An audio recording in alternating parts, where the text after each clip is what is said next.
يسعد صباحكم. اليوم بلشنا نهارنا بمشروبنا الأخضر.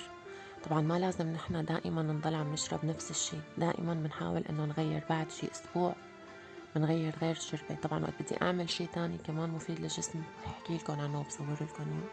اليوم بابا كان جعباله بوز عربي، قلت له تكرم عينك قمت عملت له اياها. بصراحة بتاكل شوية شغل ووقت. حطينا لكل كيلو حليب بنحط كاسة سكر، معلقتين سحلب، معلقة فانيليا ومستكة. مستكة بنطحنها بمعلقة سكر صغيرة مشان تدوب معنا، وبنحركن كتير منيح لأنه السحلب إذا ما تحرك على الناشف بيعذبنا بالحليب. بعدين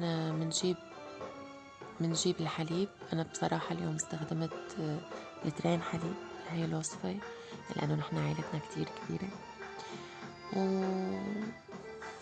وبعد ما حطينا الحليب بنحط عليها علبتين قشطة، لكل كيلو حليب علبة قشطة.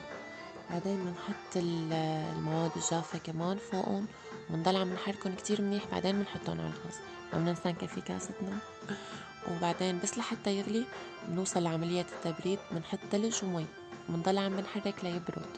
بعدين بنسكبه بنفرزه بس لحتى يتفرز شوي، شي 3 ساعات.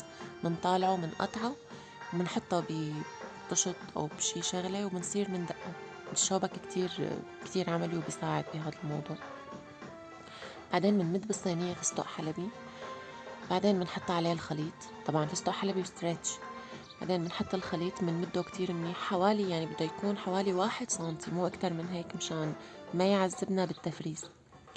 ورجعت حطيت فستق حلبي على الوش، وحطيت حوالي 3 معالق قشطة عربي.